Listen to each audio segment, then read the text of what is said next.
Hey, it's Gerald from Lakers Fast Break. Anchor is the easiest way to make your next podcast.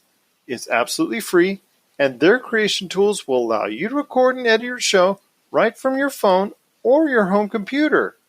Anchor will then distribute your podcast for you so it can be heard on great podcast outlets like Spotify, Apple Podcasts, Radio Public, Google Podcasts, and many more.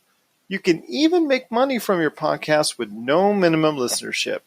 It's everything you need to make a podcast all in one place. So download the free Anchor app today or go to anchor.fm to get started on your next podcast.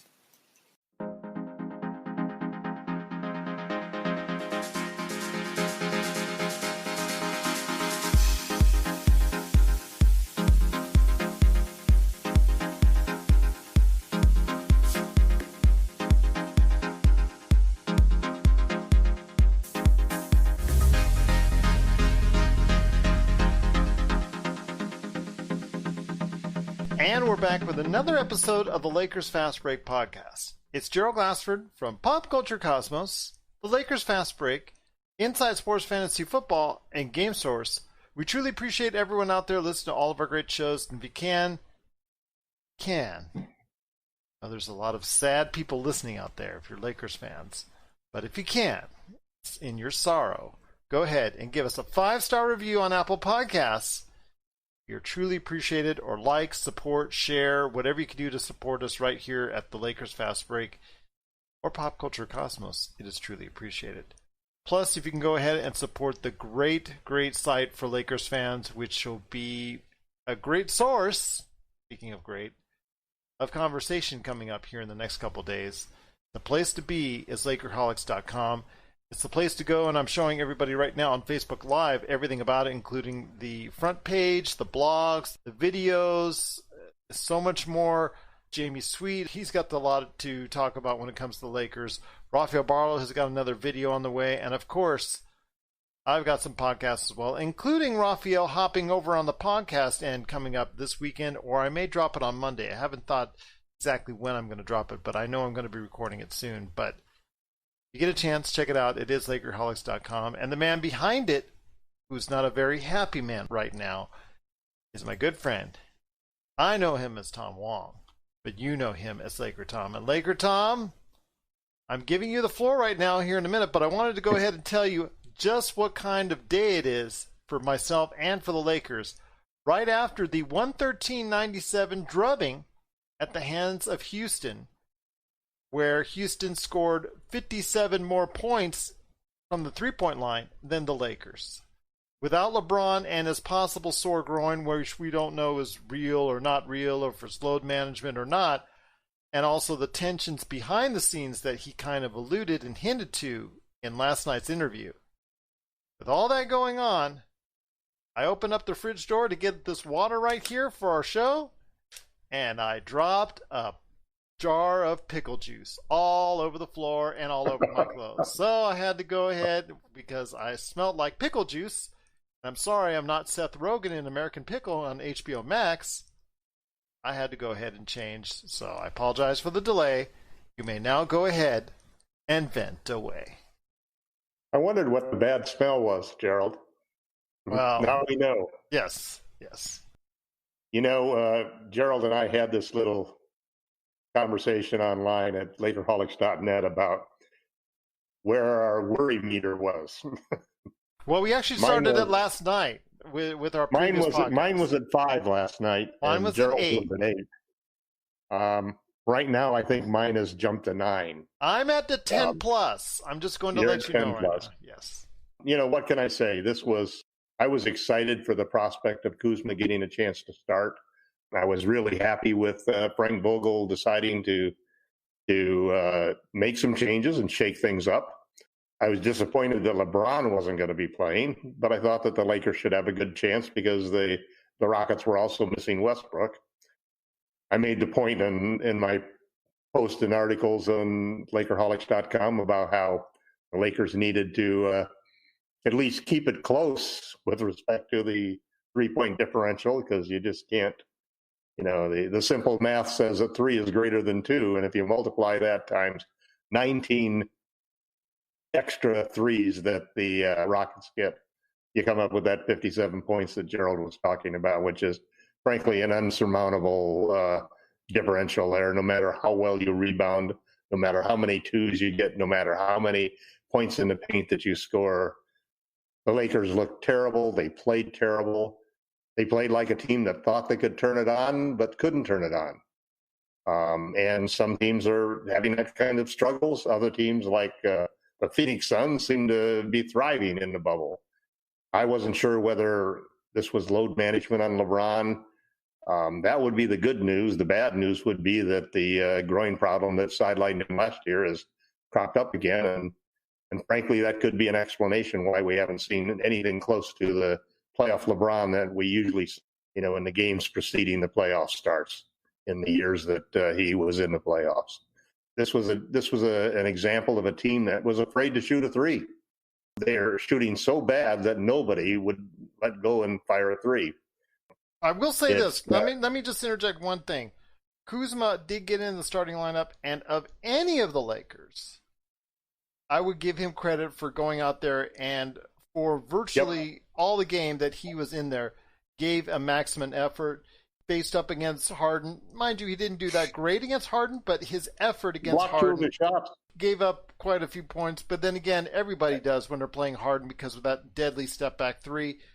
But on offense, he played fairly well. We didn't get a superstar performance from Anthony Davis when we needed it today, and I think pretty much therein it went downhill from there. We're missing so many pieces that it starts to add up when you get to this point. First off, the team desperately needed a playmaker, and LeBron really is the only playmaker that we have on the team. So when LeBron sits, we really saw that in spades, and nobody could seem to get an open shot. And when guys got the ball on the three-point line, even when they got a good pass, they were so tight that they couldn't make it. The whole thing looked like a team in disarray, a team that I don't think that there's very big chance that they can really regain in a short period of time the momentum that they had before the hiatus for the coronavirus. So it's a difficult challenge coming forward. I don't know what's the best approach. I don't know what to expect from Frank Vogel. I think at this point in time that they still should be focusing on LeBron, Kuzma, and AD being the three guys that are going to start and carry the team. KCP had another subpar game. Danny Green had a subpar game. I thought that the choice of starting Quinn Cook was questionable in my mind. I would have rather had seen somebody who at least had some playmaking chops. Waiters Island starting out would have been a better opportunity. But, the net thing is that they didn't play well. They didn't really compete hard. They turned the ball over in too many critical situations, making dumb passes. Anthony Davis had another, after the half that he had last game, this was another poor performance on his part. Not able to take advantage of his size underneath. So it was a dismal performance of a team in disarray. And I'm known on the Lakerholics.com as the king of the silver linings, but I don't see any silver linings coming out of this situation. THT, at least we could know drives. At least we know he can drive to the basket. Yeah, well, I mean, can't ask him to make an outside shot. Taylor Horton Tucker showed some moves and some effort and so forth. Some turnovers, some missed defenses. There were points in times where the defense that had worked previously on Harden, of doubling Harden and forcing him to pass around. One thing you just can't do when you double team Harden is you cannot cheat to the middle on guys in the corner. I mean, I'm just so angry as I watch the game and see it over and over that a corner three is what they give him open. Give him an above the break three, but don't give him a corner three. Those are just like candy for NBA players, at least for ones that aren't wearing purple and gold.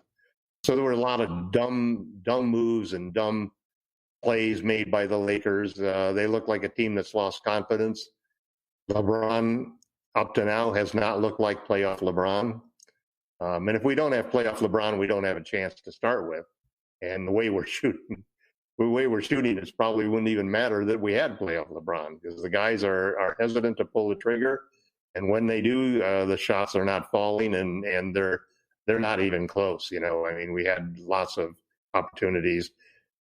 I thought it was also really odd that this was almost a throwaway game, but how can you throw away games like this when you get within 5 points at a point early in the fourth quarter with 9 minutes left, and you leave Dwight Howard out there and 5 reserves against Rocket starters, which just doesn't make sense in my mind.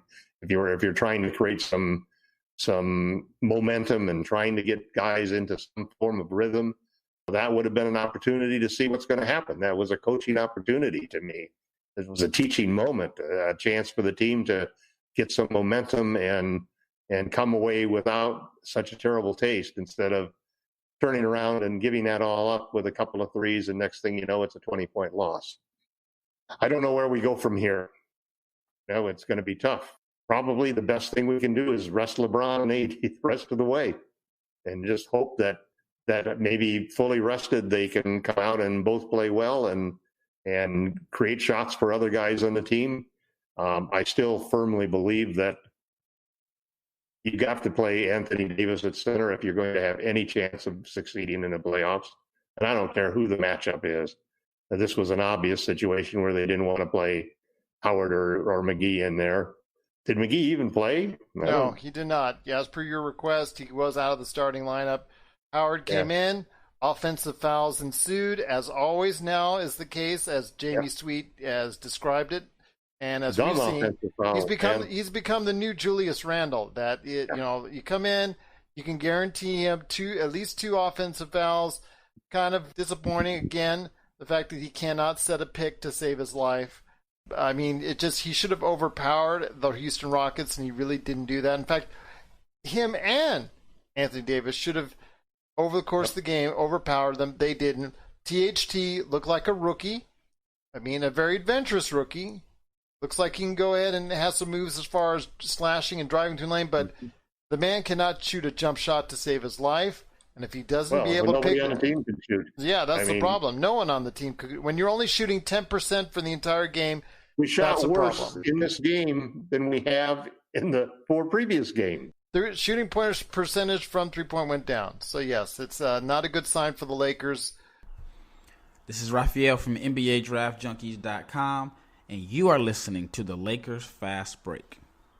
Check out what's been going on with the Pop Culture Cosmos Show and the PCC Multiverse. I see the potential for basically like another Netflix kind of paradigm shift where here comes this other major player. They have a ton of resources. Apple could change the way that entertainment is consumed. They say it's the only time this year that you'll have stars from each brand battling each other, and we know it's not going to be the case, but they like to say that, and more power to them, I guess. Well, it's a big first step, bringing all those superheroes together. There were definitely some parts of the movie that I really enjoyed, and then there were some parts that I thought just kind of fell short of expectation. Part of it has to be something to do with how it's being promoted, and this is a thing where audiences do not agree with critics. That's the Pop Culture Cosmos Show. And the PCC Multiverse, every week on Apple Podcasts. And over a dozen of your favorite streaming and podcasting options.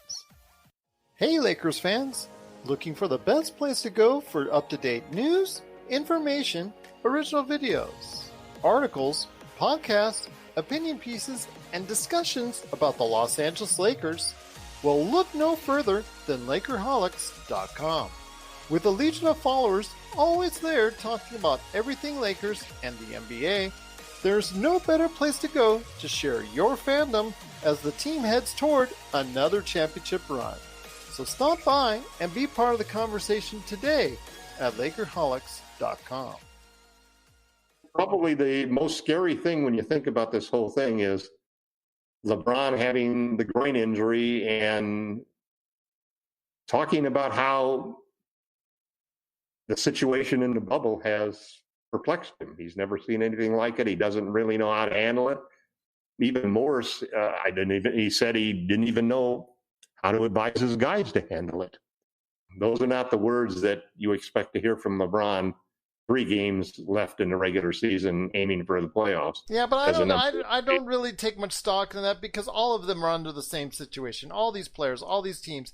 What's going on with Phoenix? They're in the same situation. They're 4-0. They're taking advantage of it. No, it's no excuse, but it's not an excuse to me. The fact that that's what we're hearing is troublesome. Well, it's troublesome, yes, and I understand. I get that, but Phoenix, you don't hear them crying about it. You don't hear Portland crying about it. They're all happy and giddy because they have a real chance to get back into this. In fact, they're only a half game out as we're speaking right now from the eighth seed. So I don't want to hear that. I mean, I want to hear more about what's going on with Black Lives Matter. I want to hear them talk about the social justice issues, the racial injustice that's out there, the things that they important need to say. But if they're having a problem because they don't know how to handle the bubble, that's a weak excuse to me, because simply the fact is there are teams that are taking advantages. There's something going on. I mean, there really is something going on because we seem to be not in condition. We seem to be not able to shoot, not able to pass, not able to share the ball. The offense looks disjointed. The defense, which at times in the first 4 games had some moments, is having fewer and fewer moments.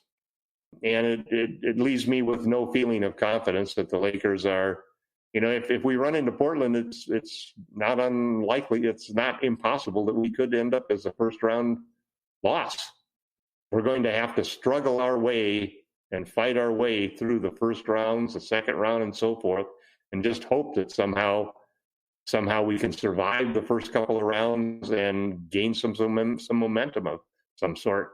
And we're not going to do it with JaVale McGee at center, not starting in that situation. Kuzma needs to start. He's the third best player on the team by a far measure at this point in time, both defensively and offensively, and he needs to be in the starting lineup. And he can't play guard, so that pretty much tells you where you have to go. So it'll be interesting to see what we decide to do from the coaching staff standpoint. I was very disappointed in the game, about as disappointed as I've been in a Laker loss in a long, long time. Primarily because I never, ever felt, even when we got close down to 5 points, that we really could get back in it. Because I never thought anybody would even be able to make a 3-point shot at a critical time. And when you're coming from behind, I mean, that's the whole lure of the 3-point shot, is that it always makes the game within reach. And when you got a team that just cannot or just will not take the shot when it's open, doesn't run plays to get open for shots like that, doesn't take the step backs when they put the ball on the ground and force a defender back on their heels, they're not taking that step back to take that wide open 3. They're not running to the corners so that they can get an open shot. So it's going to be interesting. There'll be a lot of fun reading the interviews the interviews after the game. I have to admit that I turned it off right away, even though I didn't realize I had some time because of your Pickle accident to work on it. At any rate, disappointing as a Laker fan. I was looking forward to the team coming back and playing at the level that they did back in March. So we'll see. Maybe there's a miracle in the works, but it does not look good at this point in time. Well, once again, I'm speaking to Tom Wong, who I know him as, but you know him as LakerTom. Get ready for a lot of venting and frustration being set out upon on the great Lakers site, LakerHolics.com. Again, where you see not only my podcast from the Lakers Fast Break, you'll see a lot of great videos there from Rafael Barlow of the NBA Draft Junkies, who I'm interviewing here coming up this weekend. So you're going to see a lot of great stuff from him. So if you want to go ahead and check that out today, if you're a Lakers fan, or if you want to go ahead and just be part of the conversation, whether to go ahead and rub some salt into the wounds or what have you, hey, as long as we keep it friendly, you go ahead and head on over to LakerHolics.com today. Well, Tom, once again, it's another Lakers loss, 113-97. They're now 2-3 in the bubble. Things are not looking good. We're at a very low point in what is considered to be a major high and low part that they've had over the course of the season. So it's been a roller coaster, and that roller coaster is now ebbing very, very low right now. But, as they say, it can always go up from here. Well, Tom, I just appreciate once again you stopping by. Cannot thank you enough for being part of the show once again. We're looking forward to the next game, or at least I'm looking forward to the next game. I'm not sure if Tom is at this point in time, but I am looking forward to the next game and just want to give fans out there what the schedule is like for the Lakers. There is another game coming up, I believe, on Saturday, if that's the case. Let me go ahead, and I'm just going to bring it up right now for everybody out there. So, yes, the next game is Saturday on TNT, and that's going to be the LA Lakers versus the Indiana Pacers. So, hopefully, things can turn around then. The Indiana Pacers had a tough loss tonight, so maybe this is going to be a good sign for the Lakers that they can go ahead and meet another struggling team in the bubble and come out on top.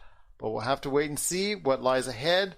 But stay tuned to LakerHolics.com. You'll get the latest updates on LeBron, if he's injured, if anybody else is going to be out. Alex Caruso was also out tonight with the injury. So we'll see what's coming up for the bubble for the Los Angeles Lakers.